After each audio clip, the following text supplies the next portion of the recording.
برادران اسلام، پچھلے خطبہ کے آخر میں نے کہا تھا کہ اللہ ڈائریکٹ اپنے بندوں کی پکار سنتا ہے اور ان کی دعائیں قبول بھی کرتا ہے۔ اور اس ضمن میں نے قرآن کریم کی ایک آیت پڑھی تھی، آئیے وہیں سے شروع کرتے ہیں۔ اللہ نے کہا وَإِذَا سَأَلَكَ عِبَادِي عَنِّي فَإِنِّي قَرِيبٌ أُجِيبُ دَعْوَةَ الدَّاعِ إِذَا دَعَانِ فَلْيَسْتَجِيبُوا لِي وَلْيُؤْمِنُوا بِي لَعَلَّهُمْ يَرْشُدُونَ، سورۃ البقرہ سورہ نمبر 2 آیت نمبر 186۔ اے نبی صلی اللہ علیہ وسلم، جب میرے بندے آپ سے میرے متعلق سوال کریں کہ اللہ کہاں ہے، تو آپ ان سے کہہ دیجئے کہ میں ان سے قریب ہوں اور پکارنے والوں کی پکار سنتا ہوں جب وہ مجھے پکارتا ہے۔ انسان میں اور اللہ میں کیا فرق ہے، اسے آپ ایک مثال سے سمجھ لیں۔ ایک آدمی ہے جو بہت اچھا ہے، 99% وہ نیکی کرتا ہے، اچھا کام کرتا ہے۔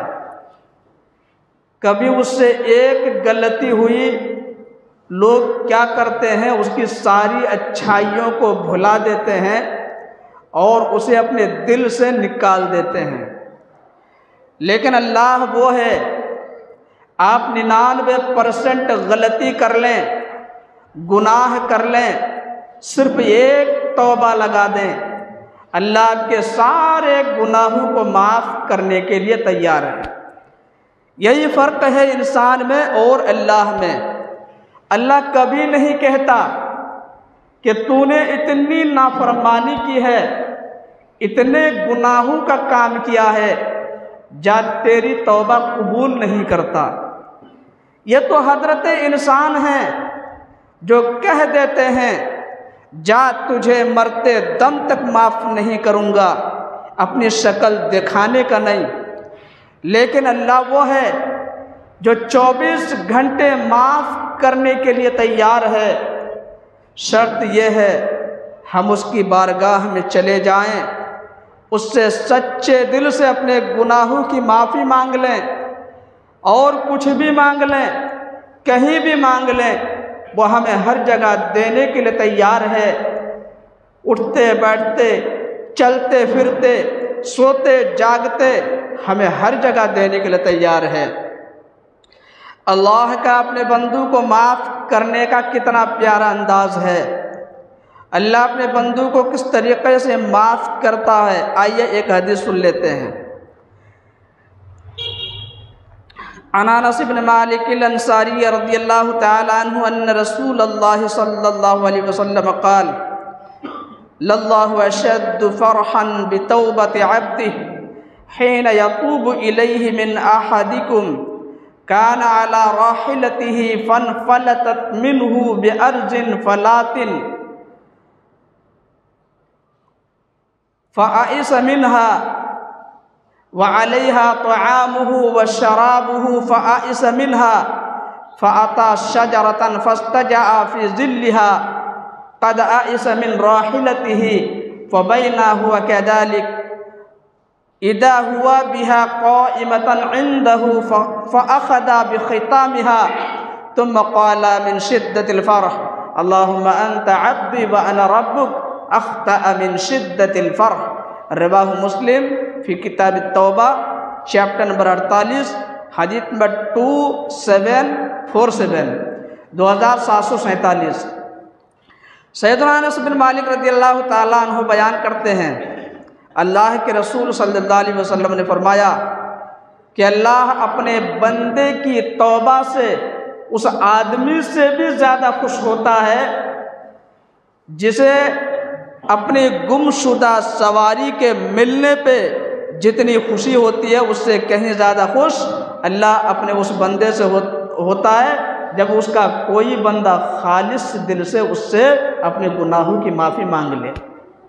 اس کے بعد نبی صلی اللہ علیہ وسلم نے فرمایا کہ پچھلی امت میں ایک آدمی گزرا ہے، ایک مرتبہ وہ سفر پہ نکلا تو سفر کا سارا سامان اپنی سواری پہ رکھ دیا۔ اس زمانے میں سواری کس چیز کی ہوا کرتی تھی؟ اونٹ کی سواری ہوتی تھی یا لوگ پیدل چل کے جایا کرتے تھے؟ تو اونٹ کی پیٹھ پہ سفر کا سارا سامان رکھ دیا اور اس کا سفر جاری و ساری تھا۔ پھر راستے میں وہ کہیں آرام کرنے کے لیے رکا تو ایک درخت کے نیچے گیا، لیٹا تو آنکھ لگ گئی۔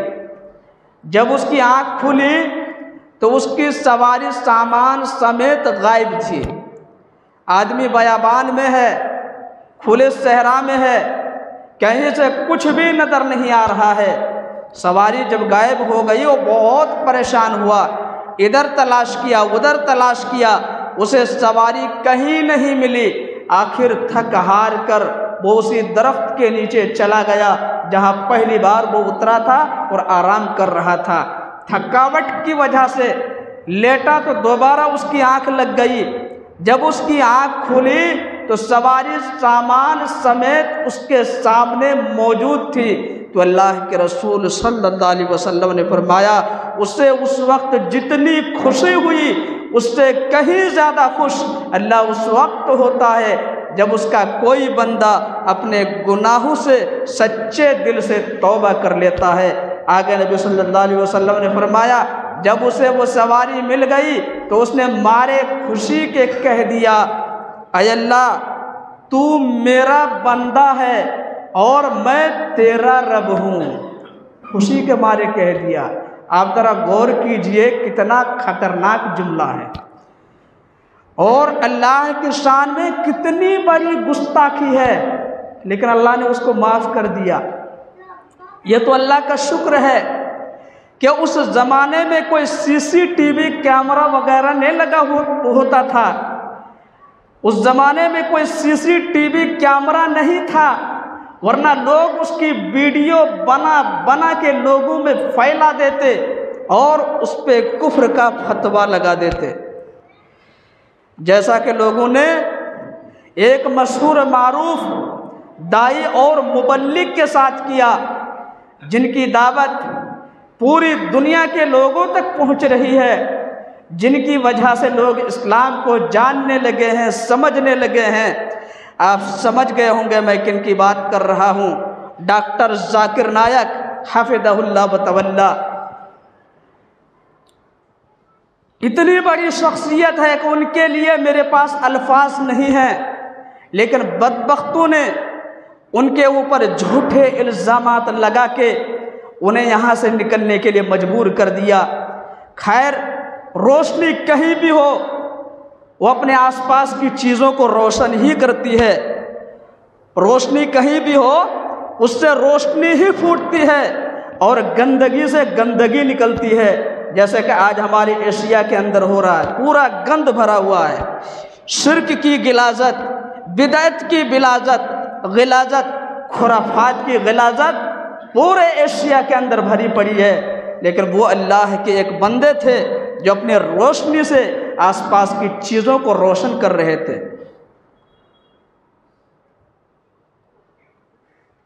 ٹرن اور سلیپ ہو کے ان کی زبان سے کچھ نکل گیا، اصل میں بولنا چاہ رہے تھے کہ نبی صلی اللہ علیہ وسلم سے مانگنا حرام ہے، غلطی سے نکل گیا کہ نبی صلی اللہ علیہ وسلم کو ماننا حرام ہے۔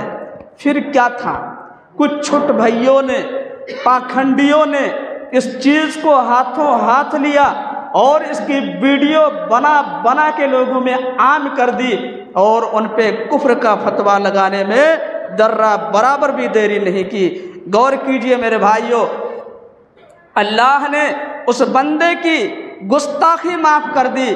کہ اللہ کی شان میں گستاخی سے بڑھ کر بھی کوئی گستاخی ہو سکتی ہے کیا؟ بالکل نہیں۔ کتنا خطرناک جملہ اس آدمی نے کہا کہ اے اللہ تو میرا بندہ ہے اور میں تیرا رب ہوں، پھر بھی اللہ نے معاف کر دیا۔ اور یہ حضرت انسان بندے کی شان کی گستاخی معاف کرنے کے لیے تیار نہیں ہے۔ بھائی، ہم نبی صلی اللہ علیہ وسلم کو مانتے ہیں، نبی صلی اللہ علیہ وسلم کی مانتے ہیں، لیکن نبی صلی اللہ علیہ وسلم سے مانگتے نہیں ہیں کہ آپ ہمیں بیٹا دے دیجئے، بیٹی دے دیجئے، ہماری بگڑی بنا دیجئے، نہیں کہتے۔ اسی طرح ہم بزرگوں کو مانتے ہیں، ولیوں کو مانتے ہیں، لیکن ولیوں سے، بزرگوں سے نہیں مانگتے کہ آپ ہمارا فلاں کام کر دیجئے، فلاں کام کر دیجئے۔ کیوں نہیں مانگتے؟ کیونکہ اس کا اختیار صرف اللہ کے پاس ہے، اس کی طاقت صرف اللہ کے پاس ہے۔ غیب سے اگر کوئی ذات مدد کر سکتی ہے کسی کی تو وہ صرف اللہ کی ذات ہے، کوئی بھی کسی کی مدد نہیں کر سکتا غیب سے۔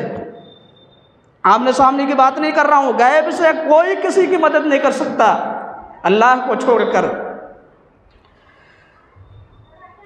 بہرحال ٹرن اور سلیپ میں کچھ نکل گیا تو لوگوں نے کیا کیا، آگے پیچھے کا کاٹ کے بیچ والا لے لیا اور اس کی ویڈیو بنا بنا کے لوگوں میں عام کر دی۔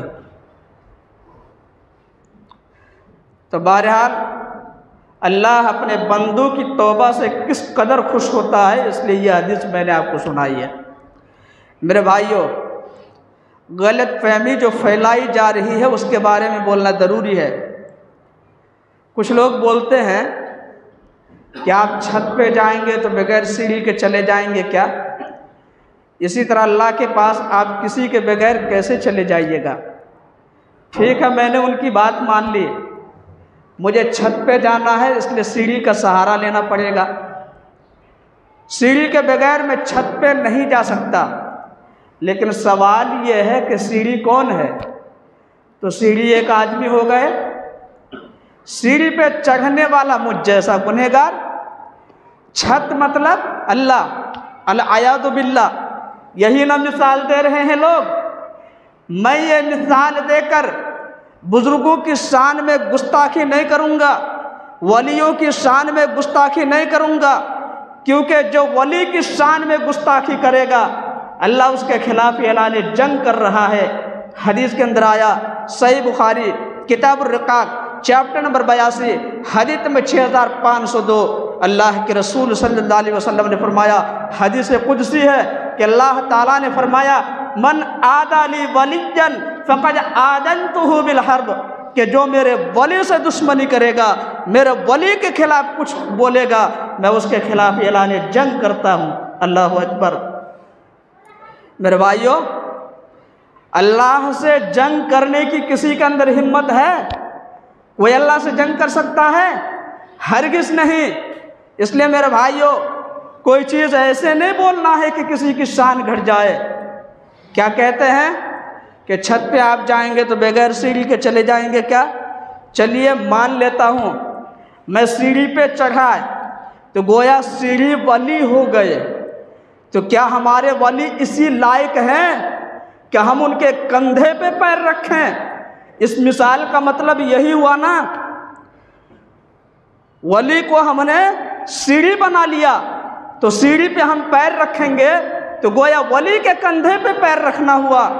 اتنی باتیں لوگوں کی سمجھ میں نہیں آتی، اور کہتے ہیں کہ یہ ولیوں کو نہیں مانتے، خود ولیوں کی شان میں، بزرگوں کی شان میں گستاخی کر رہے ہیں رات دن، لیکن ان کو سمجھ میں نہیں آتی۔ بہرحال اس کے بعد میں نے سیڑھی کو پکڑ لیا اور میں نے کہا کہ سیڑھی کو چھوڑوں گا نہیں، جب سیڑھی کو چھوڑوں گا نہیں تو چھت پہ کیسے جاؤں گا بھائی؟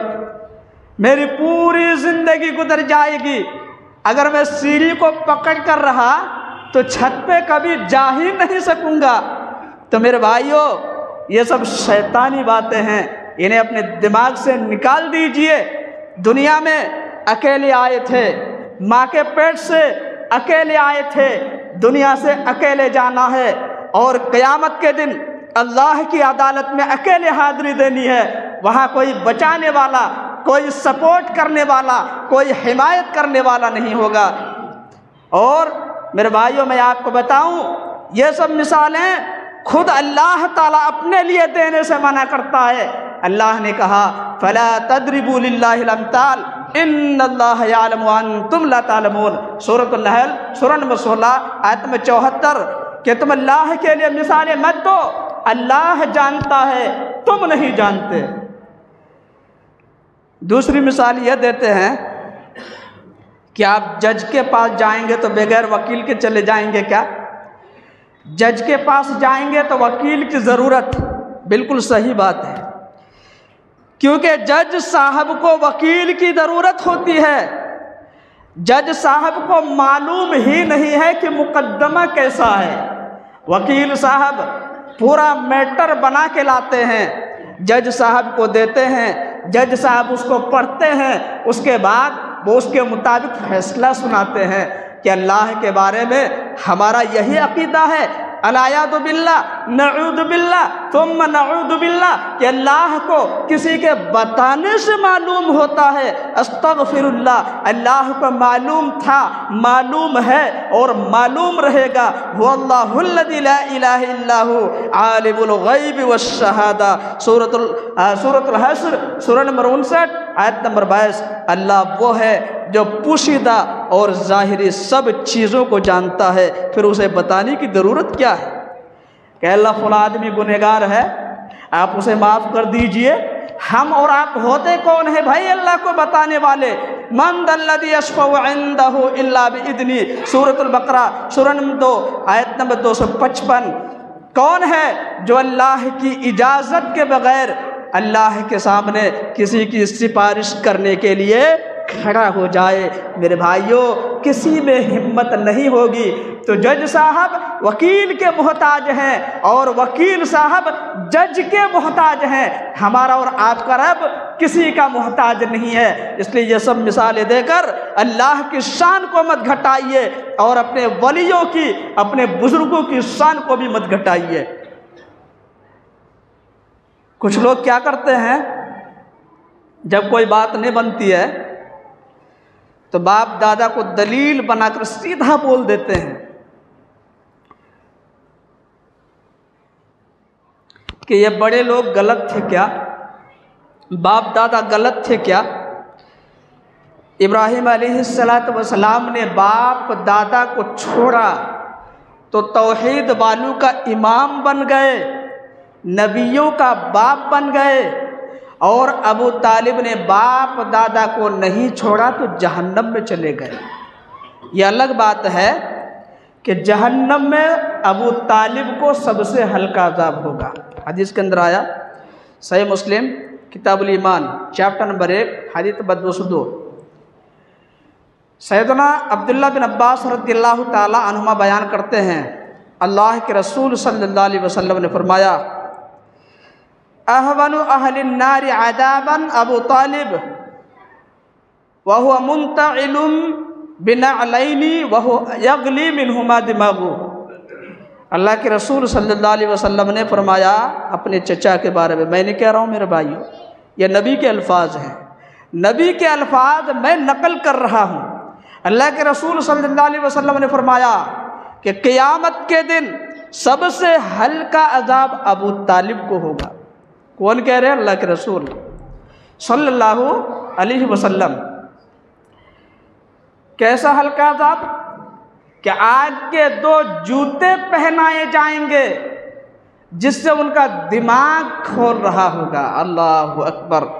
میرے بھائیوں، جوتے پیروں میں پہنائے جائیں گے اور ان کا دماغ کھول رہا ہوگا جیسے ہانڈی میں گرم پانی کھولتا ہے۔ تو ذرا سوچئے، جس کو سب سے بھاری عذاب ہوگا اس کا کیا حال ہوگا؟ آج ہم اور آپ نافرمانی کرتے ہیں، گناہ کرتے ہیں، برائیاں کرتے ہیں، کسی کی زمین دبا کے بیٹھے ہیں، کسی کے مکان پہ، کسی کی دکان پہ قبضہ کر کے بیٹھے ہیں، اللہ کو چھوڑ کر درگاہوں اور مزاروں کا چکر کاٹ رہے ہیں، سنت کے بجائے بدعات کو رواج دے رہے ہیں، ایسے لوگوں کا کیا حال ہوگا؟ یہاں پہ غور کیجئے، اللہ کے رسول صلی اللہ علیہ وسلم فرماتے ہیں کہ سب سے ہلکا عذاب ابو طالب کو ہوگا کہ آگ کے 2 جوتے پہنائے جائیں گے تو ان کا دماغ کھول رہا ہوگا۔ تو سب سے بھاری عذاب جب جس کو ہوگا اس کا کیا حال ہوگا؟ لیکن آج لوگ سوچتے نہیں ہیں، دعویٰ تو بہت بڑا بڑا ہوتا ہے، نعرہ بہت لمبا لمبا ہوتا لیکن عمل کچھ نہیں، ایسے لوگوں کو یہ عذاب دیے جائیں گے، یاد رکھیے گا۔ بہرحال بات چل رہی تھی کہ جب کوئی دلیل نہیں بنتی، جب کوئی بات نہیں بنتی تو باپ دادا کی دلیل دیتے ہیں، لیکن سوال یہ ہے کہ باپ دادا کا دین، باپ دادا کا طریقہ صرف دین کے مسئلے میں کیوں، دنیا کے مسئلے میں کیوں نہیں؟ اب میں 2-4 مثالیں دیتا ہوں۔ باپ دادا jeans pant shirt T shirt نہیں پہنتے تھے، آپ کیوں پہنتے ہیں بھائی؟ ہاں، باپ دادا ٹائی نہیں باندھتے تھے، آپ ٹائی کیوں باندھتے ہیں؟ باپ دادا دھوتی پہنتے تھے، آپ دھوتی کیوں نہیں پہنتے؟ باپ دادا لیپ ٹاپ نہیں چلاتے تھے، آپ لیپ ٹاپ کیوں چلا رہے ہیں؟ باپ دادا اسمارٹ فون، اینڈرائڈ موبائل اور نہ جانے کون کون سے موبائل آ گئے آج مارکیٹ میں، استعمال نہیں کرتے تھے، آپ کیوں کرتے ہیں؟ آج ہر نوجوان کے ہاتھ میں ایک سے بڑھ کر ایک مہنگا اور برانڈڈ موبائل آپ کو ملے گا۔ کیوں بھائی؟ باپ دادا تو استعمال نہیں کیے، آپ کیوں استعمال کرتے ہیں؟ اسی طرح باپ دادا پہلے زمانے میں بدیش جانے کے لیے، حج پہ جانے کے لیے ہوائی سفر اختیار نہیں کرتے تھے، پانی جہاز پہ بیٹھ کر جایا کرتے تھے۔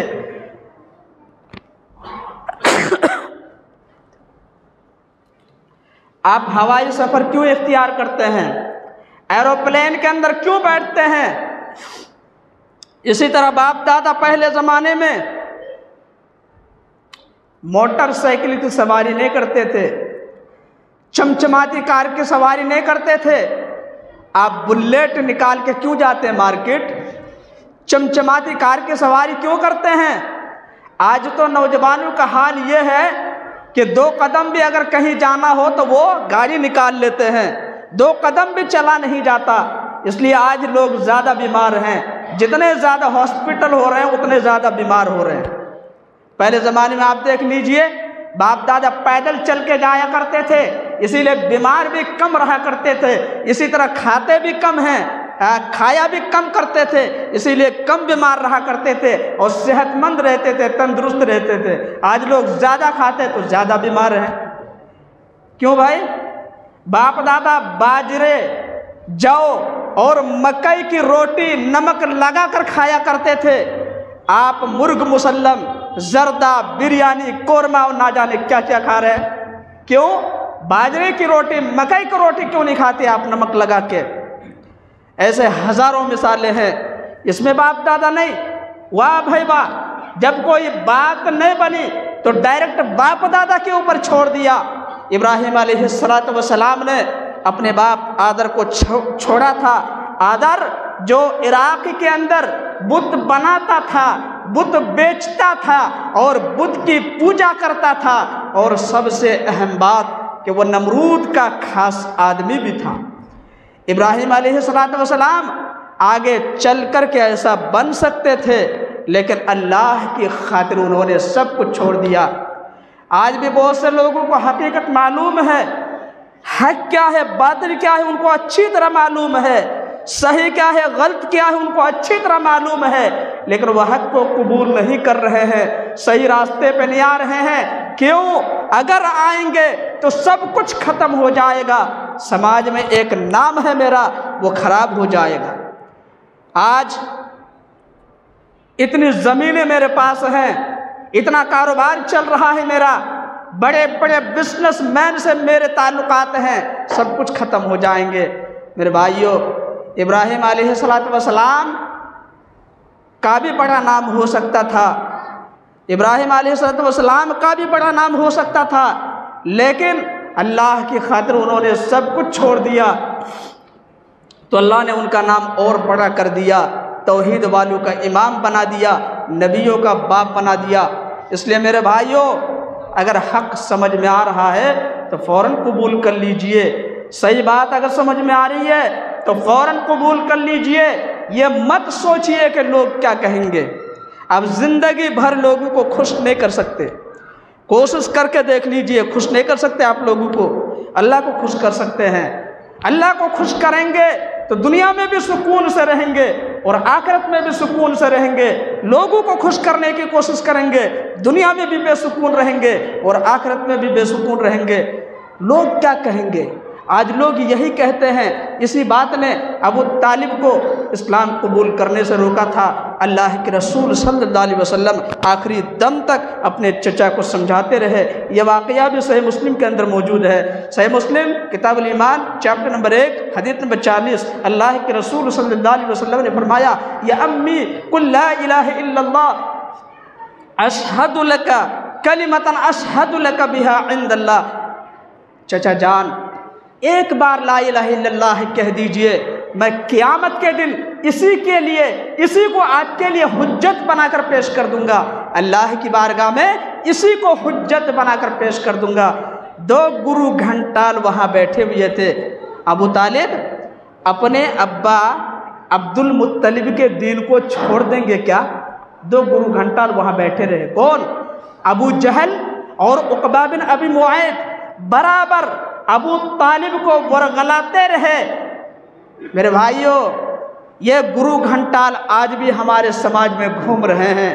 جب بھی کسی کو حق سمجھ میں آتا ہے اور وہ حق قبول کرتا ہے، یہ گرو گھنٹال، یہ بدبخت لوگ فوراً اس کے گھر پہ جا کے دھاوا بولتے ہیں، اس کے باپ کو غلط پٹی پڑھاتے ہیں، اس کی ماں کو غلط پٹی پڑھاتے ہیں، اس کے بڑے بھائی کو غلط پٹی پڑھاتے ہیں، اس کے دادا کو غلط پٹی پڑھاتے ہیں، اور اس سے بھی کہتے ہیں کیا ہوا بھائی، اچھا نہیں لگ رہا تھا کیا کہ تم وہابڑے بن گئے، گستاخ رسول بن گئے، غیر مقلد بن گئے۔ ارے بھائی، اگر کوئی صحیح راستے پہ آ رہا ہے، حق قبول کر رہا ہے، تو آپ کے پیٹ میں کیوں درد ہو رہا ہے؟ تحقیق کرنے دیجئے اگر کوئی تحقیق کر رہا ہے۔ بلکہ میں تو آپ سے بھی کہنا چاہوں گا کہ آپ بھی تحقیق کیجئے۔ جتنے بھی آپ کو اپنے آپ کو بڑے سمجھتے ہیں، ایسے تمام لوگوں سے کہنا چاہوں گا کہ آپ بھی تحقیق کیجئے، ورنہ پتہ چلے گا قیامت کے دن کہ جس چیز پہ ہم چل رہے تھے، جس کو ہم صحیح سمجھ رہے تھے، وہ تو بالکل غلط تھی۔ اور پھر اللہ تعالیٰ حکم دے گا کہ ان بدبختوں کو، فرشتوں کو حکم دے گا کہ ان بدبختوں کو منہ کے بل گھسیٹ کے جہنم میں ڈال دو۔ پھر کیا کریں گے؟ وہاں کوئی بچانے والا نہیں ہوگا۔ بہرحال اگر حق سمجھ میں آ رہا ہے تو فوراً قبول کر لیجئے، یہ مت کہیے کہ لوگ کیا کہیں گے۔ ابو طالب کو اسی بات نے اسلام قبول کرنے سے روکا تھا۔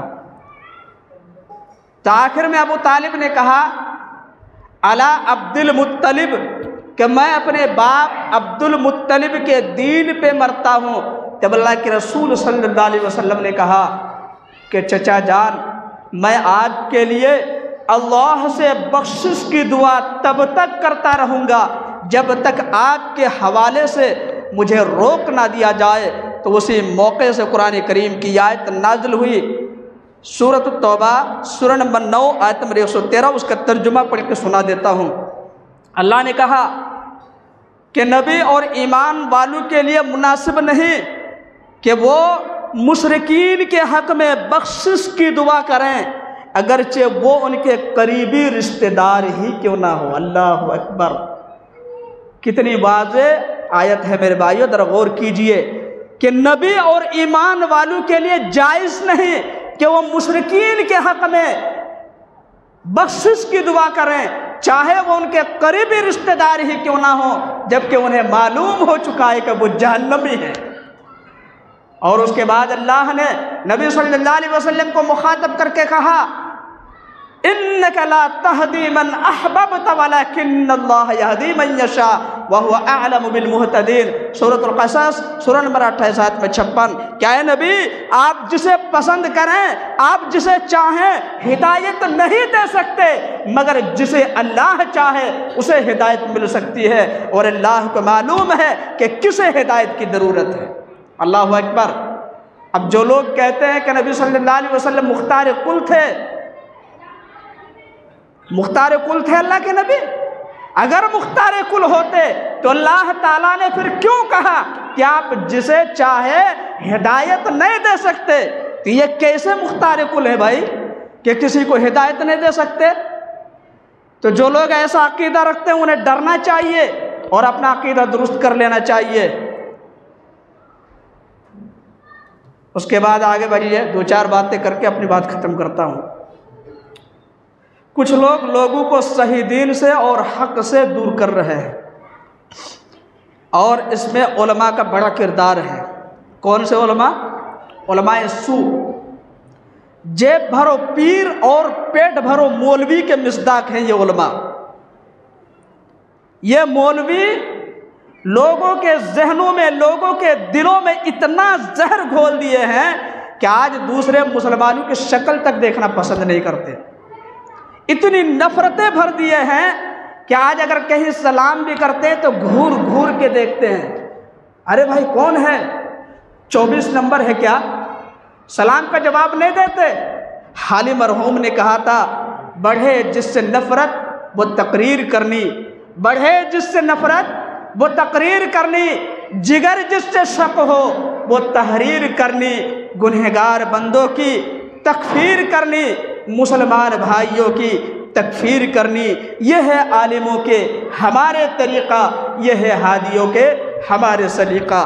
تو یہ آج علماء کر رہے ہیں، لوگوں کو توڑنے کا کام کرتے، لوگوں کو توڑنے کا کام کر رہے ہیں، جبکہ علماء کا کام تھا لوگوں کو ملانا، لوگوں کو جوڑنا۔ لیکن آج یہ لوگوں کو توڑ رہے ہیں، وہ کافر ہے، وہ ایسا ہے، وہ ایسا ہے، وہ گستاخ رسول ہے، وہ غیر مقلد ہے، وہ وہاں بڑے ہیں، ان کی بات نہ سنو ورنہ گمراہ ہو جاؤ گے۔